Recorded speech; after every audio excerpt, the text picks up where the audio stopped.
जिसको सिर्फ एक महाराष्ट्र का टूरिज्म हब कहा जाता है। और टूरिज्म हब ये सिर्फ अब स्पीचेस में बोला जा रहा है या कागज़ पे दिख रहा है। प्रैक्टिकल में आप अगर सिटी में कहीं पर भी जाएंगे तो ऐसी कोई चीज़ आपको नज़र नहीं आती जिससे ये टूरिज्म हब नज़र आए। यहाँ का जितना हेरिटेज है और यहाँ जितने हिस्टोरिकल मॉन्यूमेंट्स है, ये इतने एंशिएंट मॉन्यूमेंट्स है कि ये यूनेस्को ने औरंगाबाद रीजन को और स्पेशली एलोरा एंड अजंता को वर्ल्ड हेरिटेज साइट्स डिक्लेयर किया। मगर हमारी ये बदकिस्मती है कि हमेशा ये रीजन को एक बैकवर्ड रीजन बनाकर इसे हमेशा निगलेक्ट किया गया, जिसकी वजह से यहाँ पे ना कभी सेल्फ एम्प्लॉयमेंट हुआ, ना कभी कोई रीजन का डेवलपमेंट हुआ, ना हमारा टूरिज्म का कोई प्रमोशन हुआ। जबकि टूरिज्म इंडस्ट्री एक इतनी पावरफुल इंडस्ट्री है, इसमें जो पोटेंशियल है इसको अगर हम एनकैश करते हैं तो यहाँ पे जॉबलेसनेस का जो प्रॉब्लम है इसको हम सेल्फ एम्प्लॉयमेंट में कन्वर्ट करके कई लोगों को जॉब्स प्रोवाइड कर सकते हैं, कई यूथ का भविष्य सुधार सकते हैं। यहाँ पर आज G20 का बहुत सा बजट आया है, उसके बाद स्मार्ट सिटी का प्रोजेक्ट बुलाया है। अब ये ना स्मार्ट सिटी के डेफिनेशन में बैठता है आज तक, और ये जितना भी फंड्स आया और जो G20 में भी जो फंड्स आया, आप लोग ये चीज़ को देख सकते हैं कि ये जो फंड यहाँ पे स्पेंड किया गवर्नमेंट ने जितना भी, उसका कहीं पर कोई रिजल्ट्स नज़र आते हैं। और G20 में भी ब्यूटिफिकेशन में सिर्फ और सिर्फ ये मॉन्यूमेंट्स को एक फोकसेस लगाकर प्रोजेक्ट किया गया। सिर्फ फोकस लगाने से कोई डेवलपमेंट नहीं होने वाला, इसमें सिर्फ मिसयूज ऑफ फंड्स होता है। अब यहाँ पर टूरिज्म प्रमोशन के लिए एक फेस्टिवल होता है साल में, वो भी जिसके लिए सारे लोकल स्पॉन्सर्स को भी पकड़ा जाता है, टूरिज्म डिपार्टमेंट के भी पैसे आते हैं, कॉरपोरेशन से भी फंडिंग आती है, और इसके बाद एक कल्चरल फेस्टिवल यहाँ पर होती है, एलोरा फेस्टिवल, जिस फेस्टिवल के अंदर करोड़ों रुपया लगाया जाता है। और इसका रिजल्ट अगर आप देखेंगे तो टूरिज्म को जीरो बेनिफिट। आप पूरी फेस्टिवल में अगर आपने कंडक्ट किया सर्वे तो आपको पूरे टूरिज्म के हिसाब से वहाँ पे 10 टूरिस्ट के 2 टूरिस्ट दिखेंगे। तो ये फेस्टिवल्स टूरिज्म प्रमोशन के रहती है, टूरिस्ट पार्टिसिपेशन होना चाहिए, तो जब इसकी मार्केटिंग होगी। अगर हमारे पास प्रोग्राम्स कंडक्ट हो रहे हैं और उसका कोई आउटकम नहीं है तो इसके लिए waste of time, waste of money करने से फ़ायदा नहीं है, बल्कि हमारे अथॉरिटीज़, कंसर्न डिपार्टमेंट्स को इसके ऊपर सवाल करने की ज़रूरत है, इस पर सवाल उठाने की ज़रूरत है कि हमने ये प्रोग्राम्स किस मिशन के लिए किया था और उसका रिजल्ट क्या है। इतना एक्सपेंडिचर हुआ है तो उसका हमारा कोई यूज़ क्या हुआ है। इस रीजन को आपने अपलिफ्ट करने का कभी काम सोचा नहीं है। यहाँ की टाउन प्लानिंग जो होती है, यहाँ के जो रोड्स है, ये टूरिज्म सिटी का जो इम्पैक्ट आना चाहिए, जैसे स्मार्ट सिटी बोला जा रहा है, एक हेरिटेज बोला जा रहा है, तो यहाँ के जो रोड्स जा रहे हैं वेरियस मॉन्यूमेंट्स पे, यहाँ पे ना प्रॉपर कोई साइनेज है, ना कहीं पर कोई ट्रैफिक सेफ्टी का कोई। अब ये थोड़ी सी बारिश हुई, जहाँ वहाँ सारे रास्ते पूरे बंद हो गए, जगहों पे रोडों पे पानी का तमावा है। इससे और कुछ नहीं है कि मच्छर और नई बीमारियां फैलने का डर है, डेंगू जैसी बीमारी फैलने का डर है, हेल्थ इश्यू हो रहे हैं, और इंटरनेशनल टूरिस्ट को आप इन्वाइट कर रहे हैं। कभी भी आपको घर सेट करना पड़ता है गेस्ट आने से पहले। गेस्ट आने के या गेस्ट जाने के बाद आप घर को सेट करते हैं, ये उसका तरीका गलत है। इससे एक बैड इंप्रेशन और नेगेटिव मार्केटिंग होकर वो बात ज़्यादा तेज़ी से फैलती है, और टूरिज्म के ऊपर उसका इफेक्ट जो आज आप देख सकते हैं। आज अक्टूबर शुरू होने जा रहा है और अभी तक अगर आप शहर का इनफ्लो ऑफ टूरिस्ट देखेंगे, हार्डली 0.1 या 2% होगा उसके ऊपर as compared to earlier days. Tourism ये टाइम पे होटल्स के ऊपर रूम्स मिलना मुश्किल होते हैं, सारे ऑटो रिक्शा वालों को बिजनेस मिलता था, लोकल ट्रैवल एजेंट्स को बिजनेस मिलता था, और हर टूरिस्ट प्लॉट पे जितने शॉपकीपर्स है उन लोगों को एक अच्छा बिजनेस था।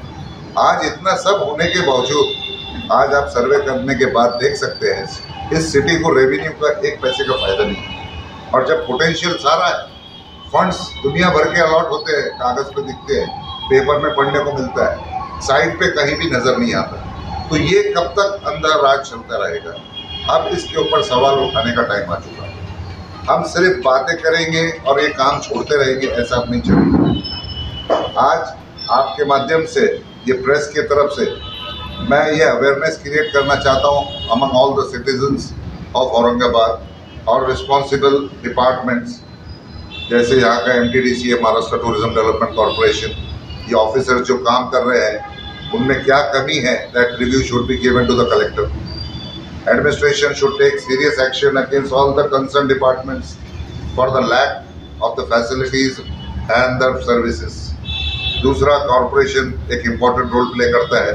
जब तक कि आपके अप्रोच रोड्स शहर के सबसे बेसिक चीज़ है, जिसको जैसे अपने जीने के लिए अगर ऑक्सीजन लगता है, उसी तरह टूरिज्म के लिए, टूरिज्म डेस्टिनेशन के लिए अच्छे रोड्स और डेवलप्ड सिटी के लिए हाइजीनिक सराउंडिंग्स चाहिए। और कॉरपोरेशन के टाउन प्लानिंग के अंदर हम सिर्फ रोड्स के बारे में सोच रहे हैं, मगर एक टूरिस्ट डेस्टिनेशन के हिसाब से आज तक हमारे पास कोई प्लानिंग नहीं है। यहाँ का जितना हेरिटेज है, किसी भी हेरिटेज के पास अगर कोई टूरिस्ट जाके देखना चाहे, वहाँ पे पास उसको मिलेंगे एक्सीडेंट के खराब स्क्रैप गाड़ियाँ, या कोई गैरेजेस, या कोई एनक्रोचमेंट, या टपरियाँ खड़ी हुई है। भाई, आपको अगर टूरिज्म प्रमोट करना है तो आपको हेरिटेज के पास में एक पार्किंग स्लॉट अवेलेबल करना है, जहाँ पे टूरिस्ट की व्हीकल्स अगर आए तो पार्क कर सके, और टूरिस्ट अगर नीचे उतरे तो उसके अतराफ में घूम के देखने के लायक वो जगह बनाना चाहिए। आज सिटी ऑफ गेट्स बोलते हैं। सिटी ऑफ गेट्स के अंदर आज गेट्स बचे हैं बड़ी मुश्किल से 13-14, बाकी के पूरे आप बार बार सुनते हैं 52 दरवाजे। भाई 52 दरवाजे जिस तरह खत्म होते होते 13 पे आ गए। अगर आप और थोड़े दिन चुप बैठेंगे तो आपको एक भी दिखने को नहीं मिलेगा, तो आपका हेरिटेज बचेगा क्या? और टूरिज्म बात जब आप करते हैं तो अपना जो कल्चर है, जो हेरिटेज है, इसको सेव करने की जरूरत है। ये रहेगा तो लोग आएंगे देखने के लिए। जब आपका हेरिटेज खत्म हो जाएगा तो क्या देखने के लिए लोग आएंगे? और इसी तरह एक एक चीज़ खत्म होते होते टूरिज्म भी खत्म हो जाएगा। और एक इतनी बड़ी फ्लोरिशिंग इंडस्ट्री जो सबसे आज फाइनेंस के लिए, जॉब्स के लिए, जो सबसे ज़्यादा हेल्प कर सकती है, हम उस चीज़ का एक बेनिफिट उठाने से ज़्यादा नुकसान उठाने के लिए तैयारी की जा रही है। तो इसलिए मेरी ये रिक्वेस्ट थी कि आज ये जो भी डिपार्टमेंट्स है और जो कंसर्न ऑफिसर्स हैं, इनके साथ एक जॉइंट मीटिंग कॉल की जाए। कलेक्टर साहब ने इसके लिए बुलाना चाहिए, और जो जो डिपार्टमेंट इसका जिम्मेदार है उसको शो कॉज नोटिस इशू करना चाहिए, और एक टाइम बाउंड के ऊपर ये काम करने की ज़रूरत है। इससे पहले भी मैंने डिविजनल कमिश्नर साहब के पास, हमारे भापकर साहब थे, कई दफ़ा हमने इसके मेमोरेंडम्स दिए, कई पेपर्स गए, लेते बाजू में रख देते, एक दिन बात होती है, उसके बाद में फिर कुछ था या नहीं था, सब चलते बराबर। अब आप यहाँ से पंचक्की के रास्ते पे निकलिए, ये पंचक्की के रास्ते पे आपको कम से कम 1 घंटा लग जाता है। क्यों? ये कौन सा टूरिस्ट डेस्टिनेशन बोला जाएगा? आप नॉर्मल ट्रैफिक को वहाँ से पास होने के लिए रास्ता नहीं दे सकते। वो ब्रिज के ऊपर पूरा पानी दम जाता है, पानी पड़ा तो। और आप ये टूरिज्म के टूरिस्ट को, इंटरनेशनल टूरिस्ट को वेलकम कर रहे हैं वहाँ पे। भाई पैरेलल ब्रिज क्यों नहीं बनाया जाता? जब इतना फंड आ रहा है तो आप पहले इमरजेंसी में और फुटिंग के ऊपर ये ब्रिजेस बनना चाहिए, और वहाँ से ट्रैफिक जैम्स को क्लियर करना चाहिए। पंचक्की के पास पार्किंग स्लॉट नाम की चीज़ नहीं है। वो चीज़ पानी का जो पड़ती है, जो फॉल है, उसको लग के लोग गाड़ी के पीछे से खड़े करते हैं। अगर किसी गाड़ी वाले ने कहा जोर से मार दिया तो वो भी हेरिटेज खत्म होकर पानी का वो फ्लो खत्म हो जाएगा। तो आज आपको हर टूरिस्ट मॉन्यूमेंट के पास parking is a priority, and safety of the tourist passing through that area.